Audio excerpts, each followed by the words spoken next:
നമ്മളുടെ ഇടവകയുടെ സർവപ്രധാനമായ ഒരു ഓർമ്മ ദിവസത്തിലാണ് നമ്മൾ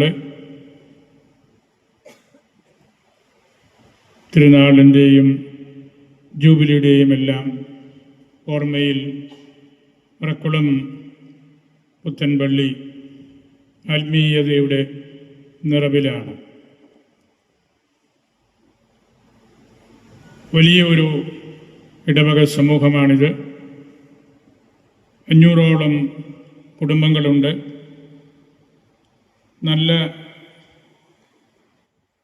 കർഷകരും അധ്യാപകരും രാഷ്ട്രീയ സാംസ്കാരിക ചിന്തകരും ഒക്കെ ആയിട്ടുള്ള ധാരാളം ആളുകൾ ഒന്നിച്ചു പാർക്കുന്ന ഒരു സ്ഥലം. നല്ല യാത്രാ സൗകര്യമുണ്ട്. പള്ളിയും അനുബന്ധ സ്ഥാപനങ്ങളുമെല്ലാം അതിമനോഹരമാണ്. നമുക്ക് നമ്മളുടെ ആധ്യാത്മിക ജീവിതം നല്ലതുപോലെ മുമ്പോട്ട് കൊണ്ടുപോകാനായിട്ട് എല്ലാ സൗകര്യങ്ങളും ദൈവം നമുക്ക് നൽകിയിട്ടുണ്ട്. സഭ തന്നെയും അതിൻ്റെ ജൂബിലി വർഷത്തിലാണ്. ഈശോയുടെ ഓർമ്മ 2025 വർഷങ്ങളുടെ ഓർമ്മ. അതാണ് സാർവത്രിക സഭ ജൂബിലി വർഷമായിട്ട് 2025 പ്രഖ്യാപിച്ചത്. സഭയിലെ ആദ്യത്തെ സൂനകദോസായിരുന്ന നിഖിയ സൂനകദോസും അതിൻ്റെ വിശ്വാസ പ്രമാണവും നമുക്ക് നൽകിയിട്ട് 1700 വർഷങ്ങൾ പൂർത്തിയായി. 325 നിഖിയ സൂനകദോസ്. അതിൻ്റെ പ്രബോധനം, വിശ്വാസ പ്രമാണം, ഈശോ സത്യദൈവത്തിൽ നിന്നുള്ള സത്യദൈവമാണ്, പിതാവിൻ്റെ സത്തയാണ് തുടങ്ങിയ അടിസ്ഥാന ദൈവശാസ്ത്ര ചിന്തകൾ നമ്മളുടെ എല്ലാ ക്രൈസ്തവരും അംഗീകരിക്കുന്ന കാര്യമാണ്. എല്ലാ സഭകൾക്കും ഒന്നിക്കാവുന്ന ഒരുപക്ഷെ ഏക പ്രമാണവും നിഖിയ സൂനകദോസിൻ്റേത് ആയിരിക്കാം. അതുകൊണ്ടാണ് നമ്മളുടെ ഭാരതത്തിന് പുറത്തും അനേകം സമ്മേളനങ്ങൾ വ്യത്യസ്ത സഭകൾ എല്ലാം ചേർന്ന് നടത്തിക്കൊണ്ടിരിക്കുന്നത്. നമ്മുടെ രൂപതയും പ്ലാറ്റിനം വർഷത്തിലാണ്. ഒട്ടേറെ കൂടിവരവുകളും ആലോചനകളും എല്ലാം നമ്മുടെ രൂപതയുടെ എല്ലാ വിഭാഗത്തിലും പെട്ട ആളുകളെ ചേർത്ത് നമ്മൾ നടത്തി. ഇനി വലിയ മിഷൻ മീറ്റ് വരികയാണ്. മെയ് മാസത്തിൽ ജൂലൈ 26 പ്ലാറ്റിനം ജൂബിലിയുടെ സമാപനവും. നമ്മൾ എല്ലാ ഇടവകകളിലും ഹോം മിഷൻ നടത്തി.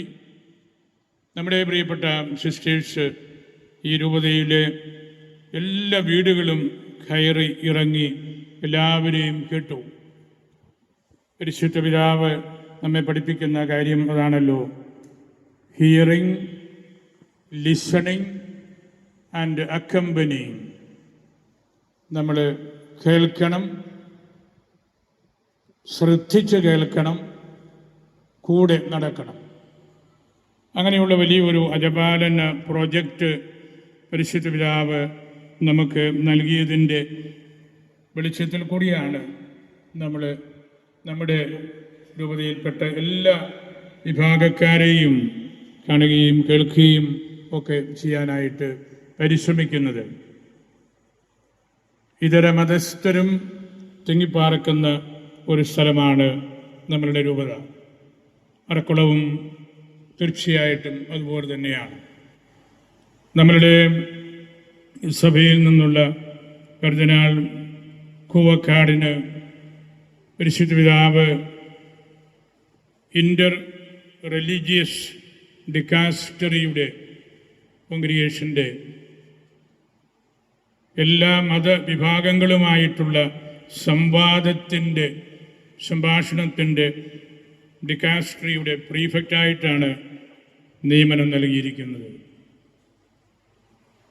ഒരുപക്ഷേ ഇന്ത്യയിൽ നിന്നുള്ള ഒരു കർദിനാളിന് കിട്ടാവുന്ന ഏറ്റവും നല്ല നിയമനമാണത്. ഇന്ത്യക്കാർക്ക് വ്യത്യസ്ത മതങ്ങളുടെ സാഹചര്യവും അതിൻ്റെ അവസ്ഥയും അതിൻ്റെ പ്രാധാന്യവും അതിൻ്റെ വ്യതിരിക്തതകളും മറ്റൊരിടത്തിൽ നിന്ന് പഠിക്കേണ്ടതില്ല. വളരെ സ്വാഭാവികമായിട്ട് നമുക്ക് ഇടപെടാനും നിർദ്ദേശങ്ങൾ കൊടുക്കാനും സഭയുടെ ആഭിമുഖ്യത്തിൽ സംഭാഷണങ്ങൾ നടത്താനും അതിൻ്റെ എല്ലാം നിറവിൽ നമ്മളുടെ വിശ്വാസത്തിൻ്റെ കാതൽ, ഈശോയുടെ യുണീക്ക്നെസ്, ഏകരക്ഷകൻ, നമ്മുടെ ആരാധനാക്രമത്തിൻ്റെ പവിത്രത ഒക്കെ കാത്ത് സംരക്ഷിക്കാനും അവകാശമുണ്ട്. നമ്മളുടേത് നമ്മൾ സംരക്ഷിക്കുകയും വളർത്തുകയും അതിൽ അഭിമാനം കൊള്ളുകയും ചെയ്യുമ്പോൾ മാത്രമാണ് നമുക്ക് ഇതര മതവിഭാഗത്തിൽപ്പെട്ടവരുമായിട്ട് സംഭാഷണത്തിൽ ഇറങ്ങാനുള്ള അർഹത പോലുമുള്ളൂ. അങ്ങനെ നമ്മളുടെ രാജ്യത്തിന് കിട്ടിയ വലിയൊരു അംഗീകാരമായിട്ട് ആ നിയമനത്തെ നമ്മൾ കാണുകയും മനസ്സിലാക്കുകയും ചെയ്തു കഴിഞ്ഞു. അങ്ങനെ ഭാഗ്യപ്പെട്ട ഒരു വർഷത്തിലാണ് നമ്മൾ ജീവിക്കുന്നത്. ഈശോയുടെ 2025 വർഷങ്ങളിലെ നമ്മളുടെ ഓർമ്മകളാണ് സഭയുടെയും ഓർമ്മ എന്ന് നമുക്കറിയാം. ഈ ഇടവക അതിൻ്റെ പ്ലാറ്റിനം ജൂബിലി ആഘോഷ കാര്യങ്ങൾ, ധാരാളം കാര്യങ്ങൾ ചെയ്തു. പലതവണ ഞങ്ങൾ ഒന്നിച്ചു ചേർന്നു. ഇന്നലെ പൊതുസമ്മേളനമുണ്ടായിരുന്നു. അവിടെയെല്ലാം ഈ അറക്കുളത്തിൻ്റെ പ്രാധാന്യവും അതിൻ്റെ ക്രിസ്തീയ ആഢ്യത്വവും ഒക്കെ അറിയിക്കാനും അതേക്കുറിച്ച് പറയാനും ഒക്കെ നമുക്ക് അവസരമുണ്ടായി. ഇന്ന് പരിശുദ്ധ കുർബാനയിൽ സുവിശേഷം കനായിലെ കല്യാണ വിവരണമായിരുന്നല്ലോ. കൊച്ചുകുട്ടികൾക്ക് പോലും പരിചയമുള്ള സുവിശേഷ ഭാഗമാണ്. അതിലെ എല്ലാ തിരുവചനങ്ങളും എല്ലാവർക്കും തന്നെ കാണാതെ അറിയാവുന്നതാണ്. യോഹന്നാൻ്റെ സുവിശേഷത്തിൽ നിന്നാണ്. യോഹന്നാൻ്റെ സുവിശേഷം അടയാളങ്ങളുടെ, അത്ഭുതങ്ങളുടെ സുവിശേഷമാണ്. 7 അടയാളങ്ങളാണ് ആ സുവിശേഷത്തെ അടയാളപ്പെടുത്തുന്നത്. ഒന്നാമത്തേതാണ് കനായിൽ വെള്ളം വീഞ്ഞാക്കുന്നത്. 2 രാജ്യസേവകൻ്റെ പുത്രനെ സൗഖ്യപ്പെടുത്തുന്നത്. 3 തളർവാദ രോഗിയെ സുഖപ്പെടുത്തുന്നത്. 4 അപ്പം വർദ്ധിപ്പിക്കുന്നത്. 5 ഈശോ വെള്ളത്തിനു മീതെ നടക്കുന്നത്. 6 അന്ധനെ സുഖപ്പെടുത്തുന്നത്. 7 ലാസറിനെ ഉയർപ്പിക്കുന്നത്. ഈ 7 അടയാളങ്ങൾ അല്ലെങ്കിൽ അത്ഭുതങ്ങൾ നമ്മൾ വായിക്കുകയും പഠിക്കുകയും ചെയ്യുമ്പോൾ യോഹന്നാൻ്റെ സുവിശേഷത്തിൻ്റെ അടിസ്ഥാന ചിന്തകൾ നമുക്ക് ലഭിക്കുകയാണ്. സെമയ്യ അടയാളങ്ങൾ, മിറക്കിൾസ് എന്നാണ് സുവിശേഷകൻ ഉപയോഗിക്കുന്ന വാക്ക്. സെമയ്യ വലിയൊരു അടയാളപ്പെടുത്തലാണ്. അങ്ങനെയുള്ള ഒരു അടയാളപ്പെടുത്തലാണ് കനായിൽ ഈശോ വെള്ളം വീഞ്ഞാക്കുന്നത്. നമ്മളുടെ ഈ ഇടവക സമൂഹം പരിശുദ്ധ അമ്മയുടെ നാമത്തിലാണ്. കനായിൽ സംഭവിച്ചത് നമുക്കറിയാം. അമ്മ പറഞ്ഞപ്പോൾ ഈശോ പരസ്യ ശുശ്രൂഷ ആരംഭിച്ചു. അതാണ് അമ്മയുടെ പ്രാധാന്യം. അമ്മ പറഞ്ഞപ്പോൾ ഈശോ പരസ്യ ശുശ്രൂഷ ആരംഭിച്ചു. സമയം ആകാഞ്ഞിട്ടും ഈശോ ഒരുപക്ഷെ മനസ്സിൽ അപ്പോൾ ആഗ്രഹിക്കാഞ്ഞിട്ട് പോലും അമ്മ പറഞ്ഞപ്പോൾ അത് കേട്ടു. എല്ലാ പ്രതിസന്ധികൾക്കും ഉത്തരം അമ്മ അവിടെ ഉണ്ടായിരുന്നു എന്നതാണ്. നമ്മുടെ വീടുകളിലും അങ്ങനെയാണല്ലോ. അമ്മ ഉള്ളപ്പോൾ എല്ലാത്തിനും ഒരു പരിഹാരമുണ്ട്. എല്ലാ കാര്യങ്ങളും മനസ്സിലാക്കാനും ആ വലിയ അറിവിൻ്റെ വെളിച്ചത്തിൽ എല്ലാവരെയും ചേർത്ത് പിടിക്കാനും അമ്മയ്ക്ക് കഴിയും. അമ്മ അവിടെ ഉണ്ടായിരുന്നു എന്നതാണ് അവിടുത്തെ എല്ലാ പ്രതിസന്ധികളും മാറ്റിയെടുക്കാനായിട്ട് ഇടയായത്. അവിടെ 6 കൽഭരണികളുടെ സന്തോഷം എന്ന് പറഞ്ഞ ഒരു ഭാഗം ഒരിക്കൽ ഞാൻ വായിക്കാനിടയായി. ആ കൽഭരണികൾ പറയുന്ന കാര്യം അതേതാണ്ട് ഇപ്രകാരമാണ്: ഞങ്ങൾ 6 കൽഭരണികളാണ്. കാനായിലെ കല്യാണ വീട്ടിലായിരുന്നു. യഹൂദരുടെ ശുദ്ധീകരണത്തിനായി ഞങ്ങൾ ഉപയോഗിക്കപ്പെട്ടു. എന്നാൽ കാനായിൽ ഞങ്ങൾ ദൈവത്തിൻ്റെ മഹത്വത്തിനായി ഉപയോഗിക്കപ്പെട്ടു. ഈശോ നോക്കിയപ്പോൾ ഞങ്ങളുടെ ഭരണികളിലെ വെള്ളം മധുരമുള്ളതായി മാറി, വീഞ്ഞായി മാറി. വെറും കല്ലുകൊണ്ടുള്ള ഭരണികളാണ് ഞങ്ങൾ. എന്നാൽ ദൈവപുത്രൻ ഞങ്ങളെ ദൈവത്തിൻ്റെ മഹത്വത്തിനായി, ആദ്യ അത്ഭുതത്തിനായി ഉപയോഗപ്പെടുത്തിയപ്പോൾ ഞങ്ങൾ എന്നും സംതൃപ്തരാണ്. ആ കൽഭരണികളുടെ ഒരു ആത്മകഥമാണ്. ഈശോയുടെ ശിരസിൽ തൈലം പകർന്ന മേൽത്തരം നാർദീൻ സൂക്ഷിച്ച കൽഭരണിയും ഇതുപോലെ ഒരു ആത്മകഥമാണ് നടത്തുന്നത്. അത് ആ ഭരണിയിലുണ്ടായിരുന്ന തൈലം മുഴുവൻ കർത്താവിൻ്റെ ശിരസിൽ പകർന്നപ്പോൾ ആ ഭരണിയും ശൂന്യമായപ്പോൾ അനുഭവിക്കുന്ന ഒരു സംതൃപ്തിയെക്കുറിച്ചാണ് പറയുന്നത്. കാനായിൽ അത് നിറഞ്ഞ് കവിഞ്ഞപ്പോൾ അവർക്ക് വലിയ സന്തോഷമായി. മറിയത്തിൻ്റെ കയ്യിലുണ്ടായിരുന്ന കൽഭരണി, കൽഭരണി, അത് ശൂന്യമായപ്പോൾ അതിൻ്റെ സന്തോഷം.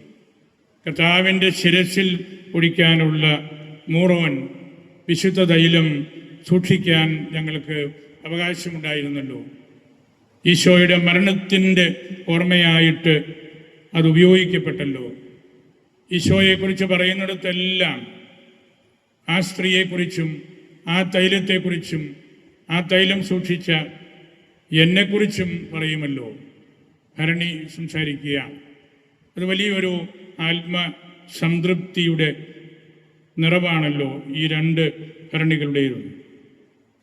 കർത്താവ് ഈ കല്യാണ വീട്ടിൽ, യഹൂദരുടെ കല്യാണം വളരെ ആഘോഷമാണ്. നമ്മളുടേതും ഒട്ടും മോശമല്ല. വലിയ താല്പര്യത്തോടു കൂടിയാണ് നമ്മളെല്ലാം പെണ്ണുങ്ങളെ കെട്ടിച്ചു വിടുന്നത്, അല്ലെങ്കിൽ ആൺകുട്ടികളുടെ കല്യാണം ഒരുക്കുന്നതെല്ലാം. അങ്ങനെയുള്ള ഒരു ആഘോഷത്തിൻ്റെ, സെലിബ്രേഷൻ്റെ ഭാഗമായിട്ട് ഈശോയും ശിഷ്യന്മാരും അമ്മയും എല്ലാം പങ്കെടുക്കുന്ന ഒരു കല്യാണം, അത് വളരെ പെട്ടെന്ന് സംഭവിച്ച ഒരു കാര്യമായിരിക്കുകയില്ല. അത് കേവലം ഒരു കല്യാണ വീട്ടിൽ മാത്രം ഒതുങ്ങി നിൽക്കുന്ന ഒരു കാര്യവും അല്ലായിരിക്കാം.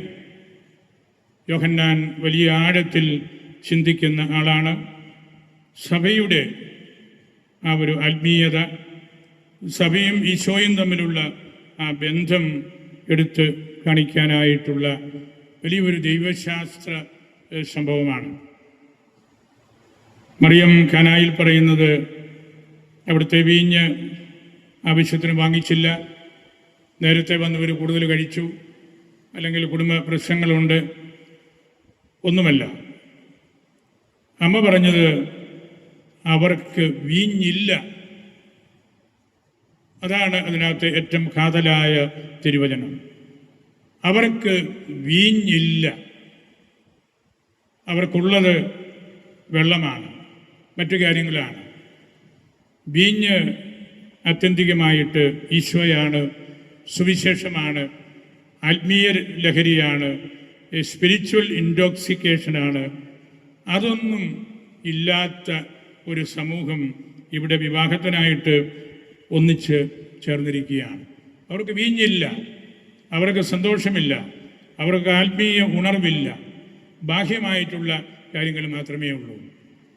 അപ്പോഴാണ് ഈശോ പറഞ്ഞത്, എനിക്കും നിനക്കും, അത് അമ്മയ്ക്കും ഈ രക്ഷാകര പദ്ധതിയിലുള്ള ഒരു വലിയ പങ്കാളിത്തത്തെക്കുറിച്ചാണ് ഇവിടെ സൂചിപ്പിക്കുന്നത്. എനിക്കും നിനക്കും എന്താണ്? നമ്മളുടെ രക്ഷാകര പദ്ധതിയുടെ എൻ്റെ സമയം ആയിട്ടില്ല എന്ന് കർത്താവ് അവിടെ പറയുന്നുണ്ട്. നമുക്കറിയാം, അത് പീഡാസഹനവും മരണവും ഉത്ഥാനവും സ്വർഗാരോഹണവും കഴിഞ്ഞുള്ള കാര്യമാണ് ഈശോയുടെ സമയം. പക്ഷെ നമ്മൾ ഓർക്കേണ്ടത് കാനായിൽ സംഭവിച്ചത് 3-ാം ദിവസമാണ്. 3-ാം ദിവസം ഈശോയുടെ ഉത്ഥാനത്തിൻ്റെ ദിവസമാണ്, ഞായറാഴ്ചയാണ്. 3-ാം ദിവസം സംഭവിച്ച കാര്യമാണ് കാനായിൽ നിറഞ്ഞ് കവിഞ്ഞ് ഒഴുകിയ പുത്തൻ വീഞ്ഞ്. ഈശോയുടെ പുനരുത്ഥാനത്തിൻ്റെ അടയാളമാണത്. ഈശോ മുൻകൂട്ടി ആ ഒരു വലിയ ആത്മീയ സന്തോഷം അവിടുത്തെ ജനത്തിന് നൽകുകയാണ്. അതിനുവേണ്ടി അവരെ കൊണ്ട് ഈശോ ജോലി ചെയ്യിപ്പിച്ചു. അമ്മ പറഞ്ഞല്ലോ, അവൻ പറയുന്നത് പോലെ ചെയ്യണം. ഈ രക്ഷാകര പദ്ധതിയിൽ അവരെ കൊണ്ട് വലിയ ഗാലൻ വെള്ളം നിറയുന്ന 6 കൽഭരണികളാണ്. ആ ചേട്ടന്മാർ നല്ലപോലെ അധ്വാനിച്ചു, വക്കോളം നിറച്ചു. നമ്മുടെ അധ്വാനത്തിൻ്റെ ഭാഗമാണ് പ്രധാനപ്പെട്ട ഒരു കാര്യം. ഏത് കാര്യവും ഏതാണ്ട് പൂർണ്ണമായിട്ട് ഒരു കുടം വക്കോളം നിറയ്ക്കാൻ എളുപ്പമല്ല. ഏത് കാര്യവും നമ്മൾ അതുപോലെ ചെയ്യുമ്പോൾ അവിടെ ദൈവം ഇടപെടുകയും ദൈവത്തിൻ്റെ സാന്നിധ്യം അവിടെ നിരന്തരമായിട്ട് നമ്മെ സംരക്ഷിക്കുന്നത് പോലെ നമുക്ക് അനുഭവപ്പെടുകയും ചെയ്യും. അമ്മ എപ്പോഴും നമ്മെ പുത്രനിലേക്കാണ്, ഈശോയിലേക്കാണ് നയിക്കുന്നത്. നമ്മെ ഈ 75 വർഷങ്ങൾ മർത്തുമറിയമാണ്, പരിശുദ്ധയമ്മയാണ് ഈശോയിലേക്ക് നയിച്ചത്. അതിൻ്റെ ജൂബിലിയാണ്, പ്ലാറ്റിനം ജൂബിലിയായിട്ട് നമ്മളിവിടെ ഓർക്കുന്നത്. വീഞ്ഞില്ലാത്തിടത്ത് വെള്ളം കോരാൻ പറഞ്ഞെടുത്ത് പരിചാരകർക്ക് യുക്തി കൊണ്ട് അതിനെ വെട്ടിമുറിച്ച് മാറ്റിക്കളയാമായിരുന്നു. പക്ഷേ അവർ ഈശോയുടെ വാക്കുകളോട് ചേർന്ന് നിന്ന് അധ്വാനിച്ചു. ആ അധ്വാനമാണ് നമ്മളിൽ നിന്നും സഭ പ്രതീക്ഷിക്കുന്നത്. ഏത് അവസരത്തിലും ഏത് പ്രതിസന്ധിയിലും നമുക്ക് ഉത്തരവാദിത്തപ്പെട്ട കാര്യങ്ങൾ നമ്മൾ ചെയ്തുകൊണ്ടേയിരിക്കണം. The first sign of his public miracle takes place at a wedding feast. He himself is the marriage. ഈശോയാണ് വാസ്തവത്തിൽ പൂർണ്ണമായ ഒരു മാരേജിനെ കുറിച്ച്, കല്യാണത്തെക്കുറിച്ചുള്ള ചിന്ത നമുക്ക് നൽകുന്നത്. എന്താണത്? Divinity and humanity. ഈശോയിൽ ദൈവികതയും മാനുഷികതയും ഒരുപോലെ സമ്മേളിക്കുന്നതാണ് യഥാർത്ഥത്തിലുള്ള വിവാഹം. വേദപുസ്തകത്തിൻ്റെ ആരംഭത്തിൽ നമ്മൾ കാണുന്നത് വിവാഹമാണ്. ഒരു സ്ത്രീയെയും പുരുഷനെയും ദൈവം ആശീർവദിച്ച് പ്രതീക്ഷയിൽ ആക്കുകയാണ്. വേദപുസ്തകത്തിൻ്റെ അവസാനവും നമ്മൾ കാണുന്നത് ഒരു വിവാഹമാണ്, കുഞ്ഞാടിൻ്റെ വിവാഹം. ഈശോയാകുന്ന മണവാളനോട് സഭയാകുന്ന മണവാട്ടി പൂർണ്ണമായിട്ട് സംയോജിപ്പിക്കപ്പെടുന്ന ആ ദിവസമാണ്. അതാണ് സാക്രം കൊണൂബിയും, പരിശുദ്ധ വിവാഹം എന്ന് ദൈവശാസ്ത്രത്തിൽ അറിയപ്പെടുന്നു. ഈശോയും സഭയും തമ്മിലുള്ള ബന്ധം, അതിന് ഇതുപോലുള്ള സംഭവം, ഖന പോലെയുള്ള സംഭവം നമുക്ക് വലിയൊരു ആവേശം നൽകുന്നുണ്ട്. പ്രത്യേകിച്ച് മൂന്നാം ദിവസം, അത് യോഹന്നാൻ്റെ ദൈവശാസ്ത്രത്തിൻ്റെ ഒരു യോഹന്നൈൻ കോഡ് എന്നാണ് അതിനെ വിശേഷിപ്പിക്കുന്നത്. തേ ഹെമറ, തേ ത്രിത്തെ, മൂന്നാം ദിവസം, തേ ത്രിത്തെ, ദ തേർഡ് ഹെമറ ഡേ. അത് ഓട്ടോമാറ്റിക്കായിട്ട് എപ്പോഴും നമുക്ക് കർത്താവിൻ്റെ പുനരുത്ഥാനത്തിൻ്റെ അടയാളമാണ്. അതുകൊണ്ടാണ് മൂന്നാം ദിവസം ഖനായിൽ നടന്നത് വെറുതെ ഒരു കല്യാണ വീട്ടിൽ പോയിരുന്നൊരു വിരുന്ന് കൊണ്ടിട്ട് പോരുന്ന കാര്യമല്ല. ഈശോയുടെ പുനരുത്ഥാനത്തിൻ്റെ ആ ഒരു വലിയ സന്ദേശം അവിടേക്ക് പകർന്ന് കൊടുക്കുകയാണ്. ഇവിടെ നമ്മൾ ശ്രദ്ധിക്കുന്നൊരു കാര്യം, അവിടെ ആ വീട്ടിൽ അവർക്ക് സന്തോഷം നഷ്ടപ്പെട്ടത് ആ ജനത്തിന് അവരുടെ നിയമങ്ങളും അവരുടെ ആചാരങ്ങളും അവരുടെ ആഘോഷങ്ങളും അതെല്ലാം കണ്ട് അവർ മടുത്തു. അവർക്കൊരു ജീവനില്ലാതിരിക്കുന്ന അവസ്ഥയാണ്. എല്ലാ നിയമങ്ങളും പാലിക്കുന്നവരാണത് യഹൂദന്മാർ. പക്ഷേ ആ ആഘോഷങ്ങളിൽ അവർക്ക് തന്നെ തോന്നി ഇവിടെ ഒരു ഡ്രൈനെസ്സാണ്, ഒരു വരൾച്ചയാണ്, ഒരു ഉന്മേഷമില്ലാതെ ഉള്ള ആഘോഷമാണ്. അത് പഴയ നിയമത്തെ, യഹൂദജനത്തെ മുഴുവനും സൂചിപ്പിക്കുന്ന കാര്യമാണ്. വീഞ്ഞില്ലാതിരിക്കുന്ന ആ വീട്, ഈശോയെ സ്വീകരിക്കാതെ ഇരിക്കുന്ന യഹൂദ ജനമാണ്. അവർക്ക് വീഞ്ഞില്ല. അവരിതുവരെയും ഈശോയെ ഉള്ളിലേക്ക്, വീട്ടിനകത്തേക്ക്, ഹൃദയത്തിൻ്റെ അകത്തേക്ക് പ്രവേശിപ്പിക്കാനായിട്ട് അവർ തയ്യാറായിട്ടില്ല. അങ്ങനെയുള്ള ഒരു സാഹചര്യം വേദനാജനകമാണ്. അവിടെ പരിശുദ്ധ അമ്മ ഇടപെട്ടത് അതുവരെയുള്ള ഇസ്രായേലിൻ്റെ ചരിത്രം മുഴുവൻ ഓർമ്മിപ്പിച്ചുകൊണ്ടാണ്. എത്ര നാൾ കർത്താവേ ഇവർ വീഞ്ഞില്ലാതെ, നിന്നെ മനസ്സിലാക്കാതെ, ദൈവത്തിൻ്റെ മകനായി നിന്നെ ഉള്ളിലെടുക്കാതെ ജീവിക്കേണ്ടി വരും എന്നുള്ള ആ ഒരു കാര്യമാണ് ആത്യന്തികമായിട്ട് അവിടെയുള്ളത്. വേദശാസ്ത്രികൾ പറയും, ആ കൽഭരണികൾ ദേ ആർ എലക്വൻ്റലി എംറ്റി എന്ന് പറഞ്ഞാൽ അതിനകത്തൊന്നുമില്ല, വറ്റി വരണ്ട് ഇരിക്കുന്ന കൽഭരണിയാണ്. അത് സൂചിപ്പിക്കുന്നത് അതിൻ്റെ പൊട്ടൻഷ്യലാണ്, അതിൻ്റെ കഴിവാണ്. ആ കഴിവാണല്ലോ നമ്മൾ കണ്ടത്, നിറഞ്ഞ് കവിഞ്ഞ് ഒഴുകുന്ന കൽഭരണി. ഈശോയെ വീട്ടിനകത്തേക്ക് പ്രവേശിച്ചപ്പോൾ, ഈശോയുടെ സ്വരം കേട്ടപ്പോൾ അത് വലിയ നിറവാണ്, കവിഞ്ഞ ഒഴുകലാണ്, സംതൃപ്തിയാണ്, ആഘോഷമാണ്. അതാണ് ഖന നമുക്ക് നൽകുന്ന ആത്യന്തികമായിട്ടുള്ള സന്ദേശം എന്ന് നമ്മൾ തിരിച്ചറിയണം.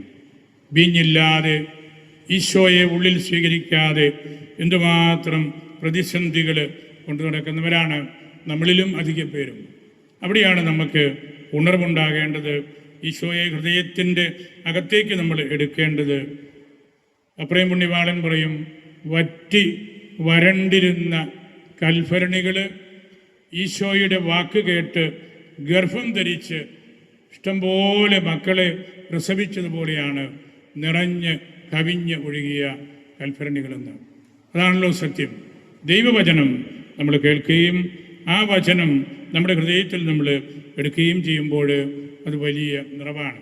നമ്മൾ ഈ പ്രക്കുളം ഇടവക 75 വർഷങ്ങളുടെ ഓർമ്മ കൊണ്ടാടുമ്പോൾ ഞാനും പൂർണ്ണമായിട്ട് വിശ്വസിക്കുകയാണ്, പരിശുദ്ധ അമ്മ എന്നും ഈ 75 വർഷങ്ങളും നമ്മളോട് പറഞ്ഞിട്ടുണ്ട്, അവൻ പറയുന്നത് പോലെ ചെയ്യണം.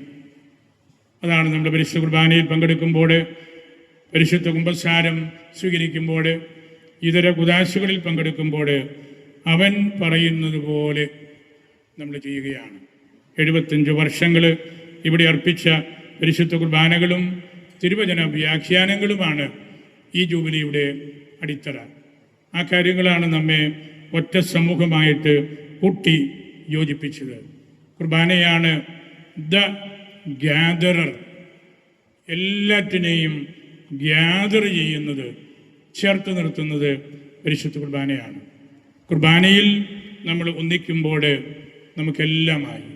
അതിനേക്കാൾ വലിയൊരു രഹസ്യം പിന്നെ ഒന്നും നമുക്ക് സ്വീകരിക്കാനില്ല. അങ്ങനെ ആ പരിശുദ്ധ കുർബാനയിൽ സംബന്ധിച്ചതിൻ്റെ 75 വർഷങ്ങളിലെ ഓർമ്മ നമ്മളിവിടെ എടുക്കുമ്പോൾ അത് പരിശുദ്ധ അമ്മയുടെ സാന്നിധ്യവും സുവിശേഷത്തിൻ്റെ സാന്നിധ്യവും എല്ലാം നമ്മളെ ഒരുപോലെ നിർബന്ധിക്കുന്നു എന്ന് നമ്മൾ മനസ്സിലാക്കണം. നമുക്കൊരുപാട് പ്രയാസങ്ങളും പ്രതിസന്ധികളും എതിർപ്പുകളും എല്ലാം ഉണ്ട്. അഗസ്തീനോസ് പറഞ്ഞല്ലോ, എന്നെ ഏൽപ്പിച്ച ശുശ്രൂഷ ഉപേക്ഷിച്ച് പോകാൻ ഞാൻ അനേകം തവണ ആഗ്രഹിച്ചു, മേലധ്യക്ഷ ശുശ്രൂഷ. എന്നിട്ട് അദ്ദേഹം പറഞ്ഞു, സുവിശേഷം എന്നെ നിർബന്ധിക്കുന്നു, ഇതുവഴി ഉണ്ടാകുന്ന സഹനങ്ങൾ നിന്നെ സ്വർഗത്തിലേക്ക് എത്തിക്കുമെന്ന്. സുവിശേഷം എന്നെ നിർബന്ധിക്കുന്നു, ഇതിൽ നിന്ന് മാറി നിൽക്കരുത്, ഇത് ഉപേക്ഷിക്കരുത്, ഇത് വിട്ടുകളയരുത്. ഈ സംഘർഷങ്ങളും പ്രയാസങ്ങളുമെല്ലാം നിന്നെ സ്വർഗത്തിലേക്കാണ് കൊണ്ടുപോകുന്നത്. നമ്മുടെ ജൂബിലിയുടെ സന്ദേശവും പരിശുദ്ധ പിതാവ് നൽകുന്നത് അതാണല്ലോ. പ്രത്യാശ നമ്മെ നിരാശരാക്കുന്നില്ല. എന്ത് പ്രയാസങ്ങൾ വന്നാലും നമ്മൾ സ്വർഗത്തിലേക്ക് യാത്ര ചെയ്യേണ്ടവരാണ്. സ്വർഗമാണ് നമ്മളുടെ വീട്. സ്വർഗം പോലെയാണ് പള്ളി. സ്വർഗം പോലെയാണ് ഓരോ വ്യക്തിയും ഓരോ കുട്ടിയും. സ്വർഗത്തിൻ്റെ കഷ്ണങ്ങളാണെന്ന് ചാവറപ്പുണ്യവാളനൊക്കെ പഠിപ്പിച്ചത് കൊണ്ടാണല്ലോ. അങ്ങനെയുള്ള ആ രാജ്യത്തിലേക്ക് യാത്ര ചെയ്യാനായിട്ട് നമുക്കിടുങ്ങിയ വാതിലിലൂടെ പ്രവേശിക്കേണ്ടി വരും. എതിർപ്പുകളുണ്ടാകും, പീഡനങ്ങളുണ്ടാകും, രോഗങ്ങളുണ്ടാകും, നമ്മെ അവിചാരിതമായിട്ട് കുറ്റപ്പെടുത്തിയെന്നിരിക്കാം. പക്ഷേ അതൊന്നും നമ്മളുടെ ശുശ്രൂഷയിൽ നിന്ന് മാറി നിൽക്കാനായിട്ട് നമ്മളെ അനുവദിക്കരുത്. ആ ചരിത്രമാണ് ഈ പള്ളി ഇന്ന് നമുക്കും നമ്മുടെ രൂപതയ്ക്കും നമ്മുടെ അയൽപക്കക്കാർക്കും ഇതര മതസ്ഥർക്കും എല്ലാം നൽകുന്നത്. നമ്മൾ വലിയ സന്തോഷത്തിലാണ്, നിറഞ്ഞ് കവിഞ്ഞു നിൽക്കുന്ന ഈ ദേവാലയത്തിലാണ് നമ്മൾ ഈ കുർബാന അർപ്പിച്ച് ദൈവത്തിന് നന്ദി പറയുന്നത്. അതിനു വേണ്ട ക്രമീകരണങ്ങൾ എല്ലാം ചെയ്ത ഏറ്റവും പ്രിയങ്കരനായ വികാരിയച്ഛൻ മൈക്കിൾ കിഴക്കേ പ്രബലച്ഛനെ പ്രത്യേകമായിട്ട് ഞാൻ ഓർക്കുന്നു, നന്ദി പറയുന്നു. അച്ഛൻ്റെ നല്ല ഇടപെടലുകൾ, ഊഷ്മളതയോടുകൂടിയ സിമ്പിളായിട്ടുള്ള ജീവിതചര്യകൾ, ലളിതമായ ജീവിതവും അതിന് ചേർന്ന വാക്കുകളും പ്രവൃത്തികളുമെല്ലാം ആണ് അച്ഛൻ്റേത്. അച്ഛൻ തുടർച്ചയായിട്ട് നമ്മളുടെ ധാരാളം പള്ളികളിൽ വികാരിക്കടുത്ത് ശുശ്രൂഷ ചെയ്ത് നല്ല അനുഭവ സമ്പത്തുള്ള നമ്മുടെ രൂപതയിലെ ശുശ്രൂഷയിലിരിക്കുന്ന മുതിർന്ന വികാരിമാരിൽ ഒരാളാണ് മൈക്കിൾ അച്ഛന്. അച്ഛന് വലിയ അനുഭവ സമ്പത്തുണ്ട്. അച്ഛന് ഉള്ളിടത്തോളം ഒരുപക്ഷെ പരിചയം ഈ രൂപതയ്ക്കുള്ളിലെ ആളുകളോട് മറ്റാർക്കും ഉണ്ടെന്ന് ഞാൻ കരുതുന്നില്ല. അതുപോലെ അച്ഛൻ ആളുകളെ ഓർത്തിരിക്കും, ആളുകളെ സന്ദർശിക്കും. കുട്ടികളോടുള്ള സ്നേഹം, ആദരവ്, മുതിർന്നവരോടുള്ള പരിഗണന എല്ലാം ആ കൂട്ടായ്മയാണല്ലോ സഭ. പരിശുദ്ധ പിതാവിൻ്റെ വാക്കുകൾ ഹിയറിങ്, ലിസണിങ് ആൻഡ് അക്കമ്പനിങ്, അതാണ് സഭ. നമ്മുടെ വികാരിയച്ഛൻ ആ തരത്തിലുള്ള നല്ല സംശുദ്ധമായ ഒരു നേതൃത്വമാണ് നൽകുന്നത്. പാസ്റ്ററലായിട്ടുള്ള സമീപനമാണത്. അച്ഛൻ്റെ ശുശ്രൂഷകൾ കണ്ട് എല്ലാം പഠിച്ചെടുക്കുന്ന കൊച്ചച്ഛനും അത് പ്രാവർത്തികമാക്കാനായിട്ട് വളരെയേറെ പരിശ്രമിക്കുന്നുണ്ട്. നല്ല ഒരു അവസരം കൊച്ചച്ഛനും കിട്ടും. ഇതുപോലെ എല്ലാ കാര്യങ്ങളും ഏൽപ്പിച്ചു കൊടുക്കുകയും പോരായ്മകളുണ്ടെങ്കിൽ തിരുത്തുകയും ഒക്കെ ചെയ്യുന്ന നല്ലൊരു വികാരിയുടെ കൂട്ടത്തിൽ താമസിക്കാനായിട്ട് സാധിക്കുന്നത്. വികാരന്മാർ, സിസ്റ്റേഴ്സ്, മറ്റ് ആഘോഷ കമ്മിറ്റിക്കാർ, അവരെല്ലാം ഞാൻ ഓർക്കുന്നു. പരിശുദ്ധ കുർബാനയിൽ നമ്മുടെ ഇടവകയിലെ അച്ഛന്മാരാണ്. നമ്മൾക്ക് നല്ല പരിചയമുണ്ട്. ജാനിച്ചന് UK-യിലാണ്, അവധിക്ക് വന്നതാണ്. ഈ കുർബാനയിൽ ചേരുന്നത് നമുക്കെല്ലാവർക്കും വലിയ സന്തോഷമാണ്. അതുപോലെ നമ്മുടെ ഡീംബ്ലാക്കലച്ഛന്, യോസച്ചന്, ഇവരെല്ലാം അവരുടെ ആ ഒരു വലിയൊരു കരുതലാണ്. ഈ കുർബാനയിൽ ഒന്നിക്കുമ്പോൾ ഒരു വലിയൊരു എക്ലേഷ്യൽ ഇവൻ്റാണ്.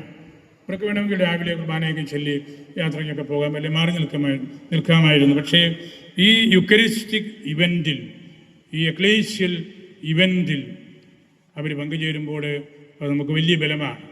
ഒരു സുരക്ഷിതത്വം അവരുടെ സാന്നിധ്യം നമുക്ക് നൽകുന്നുണ്ട്. ഞാൻ എൻ്റെ വാക്കുകൾ സംസ്കരിക്കട്ടെ. നിങ്ങളെല്ലാവരെയും പരിശുദ്ധ അമ്മയ്ക്കും പരിശുദ്ധ അൽഫോൻസാമയ്ക്കും സമർപ്പിച്ച് എൻ്റെ വാക്കുകൾ ഉപസംഹരിക്കുന്നു.